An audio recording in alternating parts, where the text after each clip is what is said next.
لیلۃ القدر اپنے دامن میں اتنی رحمتیں رکھتی ہیں کہ اس امت کے سارے گنہگاروں کی بخشش کے لیے کافی ہے۔ اس رات میں روح الامین اترتے ہیں فرشتوں کے جلوں میں جھرمٹ میں، اور اہل ایمان جو قیام میں ہوتے ہیں، قعود میں ہوتے ہیں، ذکر الہی میں ہوتے ہیں، ان سے مصاحفہ کرتے ہیں۔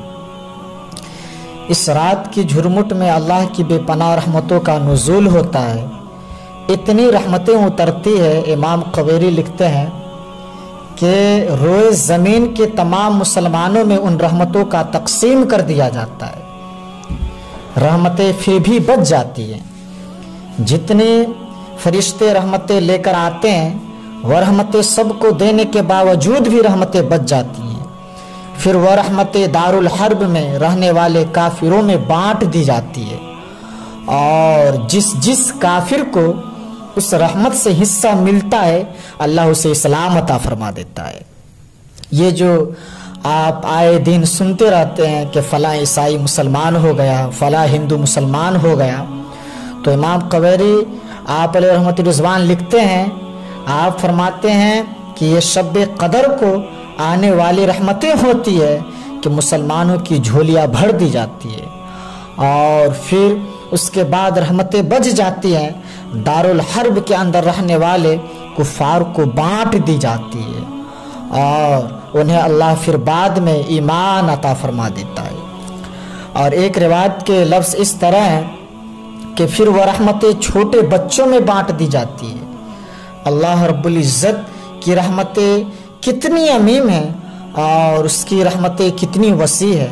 اللہ کے محبوب علیہ الصلاۃ والتسلیم نے اللہ کی بارگاہ میں عرض کی تھی کہ مالک، میں اب اپنی امت کو تیرا سلام پہنچاتا ہوں، تیری جانب سے جو سلامتیں اصول کرتا ہوں اپنی امت کو دیتا ہوں، تو جب میں چلا جاؤں گا تو تیری طرف سے اتری ہوئی سلامتیں اور سلام کو میری امت تک کون پہنچائے گا؟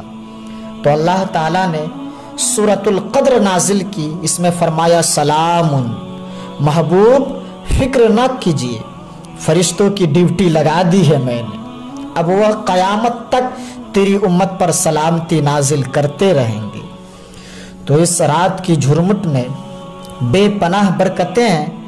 ایسے تو حدیث شریف میں آتا ہے کہ اس کو طاق راتوں میں، آخری عشرے کی طاق راتوں میں تلاش کرو، لیکن حضرت ابی بن کعب رضی اللہ تعالیٰ قسم کھایا کرتے تھے کہ مجھ سے قسم لے لو کہ شب قدر جو ہے وہ 27ویں ہی کی رات ہے۔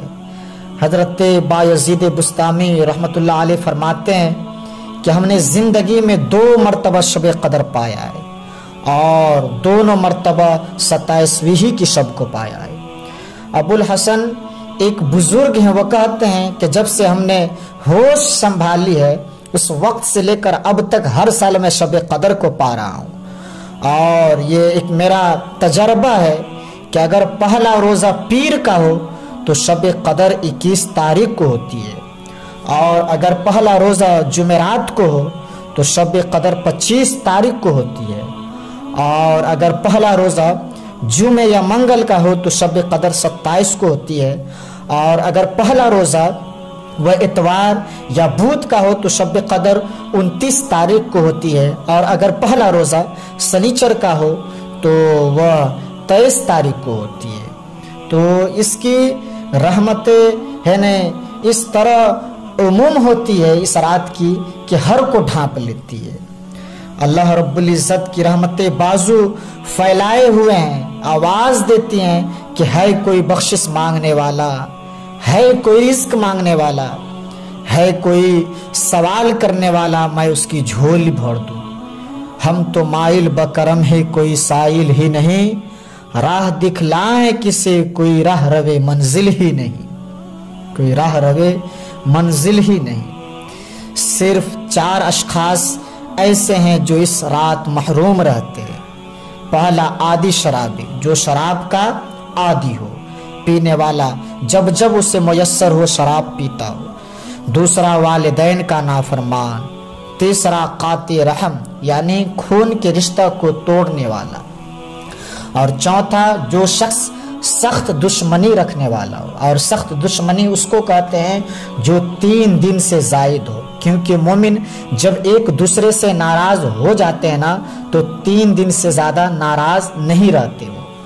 تو جو 3 دن سے زیادہ ناراض ہیں ان کو سخت دشمنی رکھنے والا کہا جاتا ہے. تو اس رات کی جھرمٹ میں، اس رات کے ہنسی لمحوں کے اندر یہ 4 بندے اللہ کی رحمتوں سے محروم رہ جاتے ہیں.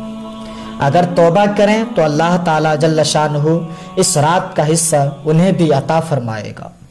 اور ایک حدیث شریف کے اندر آتا ہے کہ جو شخص شب قدر کو 2 رکعت نوافل اس طرح ادا کرے کہ سورہ فاتحہ کے بعد 7 مرتبہ سورہ اخلاص پڑھے، اس کے بعد سلام پھیرے اور استغفر اللہ و اتوب علیہ یہ 70 مرتبہ اس کے بعد پڑھے، تو روایت میں آتا ہے کہ وہ شخص اپنی جگہ سے اٹھے گا بھی نہیں کہ اللہ رب العزت اسے اور اس کے ماں باپ کو معاف فرما دے گا، اس کی مغفرت فرما دے گا. یہ انعام اللہ رب العزت اسے عطا فرماتا ہے. اور بھی نوافل اور وظائف اور مختلف جو ہے وہ شب قدر کی برکتیں اور فضیلتیں ہیں. سورہ تکاثر ہو اور اس کے بعد سورہ اخلاص پڑھنے کا حکم ہے، اور وہ 4 رکعتیں کر کے 70 مرتبہ پڑھی جاتی ہے. اور دیگر مختلف وہ جو علماء نے اپنے اپنے تجربات اور ان کو جو روایات ملی ہیں وہ امت کی طرف منتقل کی ہیں.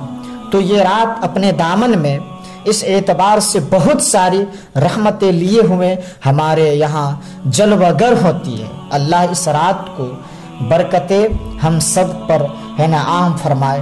اللہ رب العزت ہم تمام کو اس کی رحمتوں کا حصہ نصیب عطا فرمائے. اس رات کو توبہ و انابت کی بھی رات کہا جاتا ہے. جب انسان جاگتا ہے اس رات میں اللہ رب العزت اس کے ما قبل کے سارے گناہوں کو معاف فرما دیتا ہے. فرمایا من قام لیلۃ الصیام، لیلۃ القدر سے مراد ہے ایمانا و احتسابا غفر له ما تقدم من ذنبہ، کہ جس نے لیلۃ القدر کو قیام کیا اللہ تعالیٰ اس کے پچھلے سارے گناہوں کو معاف فرما دیتا ہے. ایمانا و احتسابا 2 شرطیں ہیں، ایک ایمان کی حالت میں ہو اور دوسرا اپنے نفس کا محاسبہ کر رہا ہو، چونکہ اپنے نفس کو محاسبے میں رکھنا چاہیے، اس کو بے لگام نہیں ہونے دینا چاہیے. جو کہہ رہے ہیں وہ پڑھ رہے ہیں اس پہ مانن استحضار موجود ہو، اور اگر ہم توبہ کریں رجوع لائیں اس کے حضور تو وہ صرف زبان سے نہ ہو بلکہ ہمارے دل کی اتہ گہرائیوں سے ہو. ہے نے فرمایا حضور علیہ الصلوۃ والتسلیم نے التائب من الذنب کمن لا ذنب له والمستغفر من الذنب وهو مقیم علیہ کالمستہزئ بربہ، کہ جو گناہوں سے توبہ کرتا ہے وہ تو ایسا ہے جس طرح اس نے گناہ کیا ہی نہیں ہے، اور جو توبہ کرتا ہے استغفار بار بار پڑھتا ہے استغفر اللہ کہتا ہے لیکن وہ گناہوں کے چھوڑنے کا ارادہ نہیں پاتا، اپنے اندر اس گناہ کے چھوڑنے کا احساس اس کے اندر نہیں آتا، اس گناہ پہ جمع رہتا ہے، کل مستہزئ بربی، وہ اپنے رب سے مذاق کرنے والا ہوتا ہے، وہ اپنے رب کے ساتھ ٹھٹھا کرنے والا ہوتا ہے، کہ جس پر استغفار پڑھ رہا ہے اس کو تو چھوڑ ہی نہیں رہا ہے، اس کا تو ارادہ ہی نہیں کر رہا ہے کہ میں نے اس کو چھوڑنا ہے، تو وہ تمسخر کرنے والا کہلاتا ہے. تو جو ہم دعائیں مانگتے ہیں، جو ہم کہتے ہیں مانن اس کا استحضار ہونا چاہیے، اور جو ہم اللہ سے وعدہ کرتے ہیں اس وعدہ کو پورا کرنے کی کوشش کرنا چاہیے. اللہ رب العزت کریم ہے. حضرت عائشہ صدیقہ طیبہ طاہرہ رضی اللہ تعالی عنہا بیان فرماتی ہے کہ میں نے حضور سے عرض کی، یہ ترمذی شریف اور ابن ماجہ کی روایت ہے، کہ جب میں شب قدر کو پالوں تو اللہ سے کیا مانگوں؟ تو حضور علیہ الصلوۃ والتسلیم نے جو دعا تعلیم دی ہے وہ یہ تھی کہ اللہ کی بارگاہ میں پھر عرض کرنا کہ اللہم انک عفو کریم تحب العفو فاعف عنی، اے اللہ تو معاف کرنے والا ہے، کرم فرمانے والا ہے اور معافی کو پسند کرتا ہے، مجھ سے درگزر فرما دے.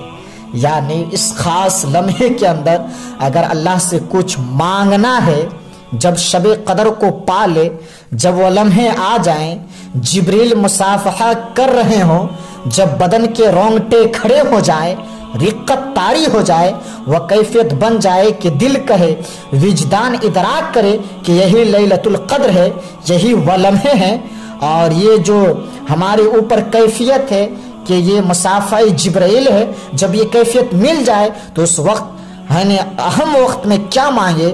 تو کہا اہم وقت میں ہم مانگیں گے رب کے حضور یہی ہے نا، ہم التجا دعا کریں گے کہ اے رب مجھے معاف فرما دے، اے رب مجھے معاف کر دے۔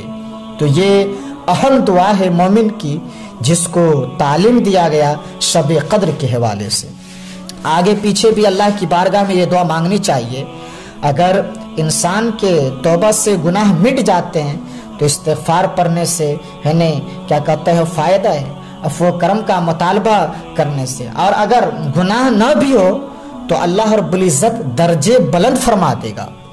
حضور علیہ الصلوۃ والتسلیم نے ارشاد فرمایا کہ میں ہر روز اللہ جل شانہ سے 100 مرتبہ استغفار کرتا ہوں، 100 مرتبہ، جبکہ حضور کے دامن پہ ایک بھی گناہ کا داغ نہیں ہے، لیکن اس کے باوجود 100 مرتبہ حضور اللہ کی بارگاہ میں استغفار کرتے ہیں۔ اور ایک ہم ہیں جو لتھڑے پڑے ہیں گناہ میں، صبح سے لے کر شام تک ہماری زندگی اسی دلدل میں پھنسی ہوئی ہے، پھر ہمیں تو بہت زیادہ ہی استغفار کی ضرورت ہے۔ اللہ اکبر، عبرت اللہ نصیب فرمائے۔ کوئی بچہ تھا چھوٹا، جنگلوں میں رو رہا تھا اور اس کی آنکھوں میں آنسو امنڈ رہے تھے اور چیخ مار رہا تھا اور رو رہا تھا۔ کوئی بزرگ تھا، غالباً حضرت امام مالک رضی اللہ تعالیٰ عنہ تھے، وہ بزرگ قریب سے گزرا، دیکھا بچے کو رو رہا ہے، کہا بیٹا کیا ہوا ہے، کیوں رو رہے ہو؟ کہا اللہ سے بڑا ڈر لگ رہا ہے، اللہ سے بہت خوف کھا رہا ہوں۔ چھوٹا سا بچہ 6-7 سال کی عمر ہوگی، اللہ اکبر، کہنے لگا کہ اللہ سے ڈر لگتا ہے۔ تو انہوں نے کہا کہ بچہ ابھی تو تیرے نامہ اعمال میں ایک بھی گناہ درج نہیں ہے، تو جب تک انسان بالغ نہیں ہوتا ہے نا تو نامہ اعمال اس کے نہیں کھولے جاتے ہیں، جب بلوغت ہو جاتی ہے تو پھر فرشتے نامہ اعمال کھول کے بیٹھ جاتے ہیں۔ تو کہا کہ تیرے نامہ اعمال میں گناہ ہے ہی نہیں تو پھر تم کیوں رو رہے ہو؟ کہا کہ میں نے اپنے ماں کو دیکھا کہ وہ چولہے کے اندر لکڑیاں ڈال کر ان کو آگ لگاتی تھی، آگ نہیں لگتی تھی، دیا سلائے بجھ جاتی تھی۔ اس نے کیا حربہ اختیار کی کہ چھوٹی چھوٹی لکڑیوں کو جمع کی، ان کو توڑ کر کے نیچے رکھا اور اوپر سے بڑی لکڑیوں کو ڈال کر کے اس میں آگ لگائی۔ پھر کیا دیکھا کہ فوراً ان چھوٹی لکڑیوں کی وجہ سے آگ بھڑک پڑی، آگ بھڑکنے لگی۔ میں اسی وقت سے چیخ چیخ کر رو رہا ہوں کہ کہیں حشر کے دن جہنم میں بڑے بڑے گنہگاروں کو ڈالا گیا، آگ نہ لگی تو مجھ چھوٹے کو نہ رکھ دیا جائے، کہیں مجھ چھوٹے کو ڈال نہ دیا جائے۔ یعنی خوف اور خشیت کا یہ عالم دیکھیے۔ کہا کہ میں تو اس وجہ سے ڈر رہا ہوں، یعنی تو جن کے ذمے بھی ابھی کوئی گناہ نہیں وہ ڈر رہے ہیں اور وہ رو رہے ہیں، جس کے دامن کو اللہ نے عصمت کے پھولوں سے مزین کیا ہے، وہ تو روز 100 مرتبہ استغفار کر رہے ہیں، اللہ سے توبہ کر رہے ہیں، اور ہم ایک ہیں جو سراپا گناہ ہیں۔ ہماری یعنی سوچ، ہماری فکر، ہمارے خیال، ہمارے کاروبار سب گناہ میں لطفت ہے، سب پڑے ہوئے ہیں۔ اس لیے ہمیں بہت زیادہ ضرورت ہے اس بات کی کہ ہم اللہ کی حضور رجوع کریں۔ یہ ایک رات 1000 مہینے سے بہتر ہے۔ رب نے ہمیں یہ کیسا اعزاز عطا کیا ہے، 1000 مہینوں سے بہتر والی رات عطا فرما دیا۔ 1000 مہینے کی عبادت ہے نہیں، اس کو تجزیہ کیا گیا ہے، اس کا سروے کیا گیا ہے تو 83 سال 4 مہینے بنتے ہیں۔ اتنی دیر قیام میں کھڑے رہو، رکوع اور سجود کی حالت میں رہو، ایک رات عبادت کر لو، اس رات کے برابر تمہیں عبادت کرنے کا ثواب عطا کرے گا۔ اور ایک روایت میں ہے کہ اس رات میں اللہ اکبر جتنی دیر میں بکری کا دودھ دوہا جاتا ہے کتنی دیر لگتی ہے بکری کا دودھ دھونے میں؟ اتنی دیر قیام میں اگر کوئی شخص کھڑا رہا عبادت میں، نماز میں، جتنی دیر بکری کا دودھ دوہا جاتا ہے اللہ تعالیٰ اس کی مغفرت اور بخشش فرما دیتا ہے، اور اس کو پوری لیلۃ القدر کی فضیلت عطا کر دیا جاتا ہے۔ تو جس نے اتنا قیام کیا جتنا بکری کے دودھ دہتے وقت لگتا ہے، تو اللہ نے یہ مجھے اور آپ کو توفیق عطا فرمائی ہے، اور امت کو یہ مجاز عطا کر دیا کہ وہ جتنے بڑے بھی گنہگار ہوں، شب قدر کی رات تو جاگے، میں اسے معاف فرما دوں گا، میں اسے بخش دوں گا۔ اور کتنے کو تو توبہ بھی نصیب ہوتی ہے، پکی توبہ، اور یہ بہت بڑی دولت ہے۔ زندگی مختصر سی ہے، پتہ نہیں کہ کب سانسوں کی مالا ٹوٹ جائے اور ہم موت کے آغوش میں چلے جائیں، پھر بھی حجت باقی نہ رہی۔ مجھے اور اپنے اصلاح کی کوشش کرنی چاہیے۔ تو یہ ماہ فیضان کی جو اہم رات، جو شب قدر کی رات آ رہی ہے، آپ اس میں شب بیداری کریں، رب کی خوشنودی کے لیے آپ عبادت کریں۔ یقیناً رب نے جو ہمیں انعام عطا فرمایا ہے ہم اس انعام سے مستفیض ہوں گے۔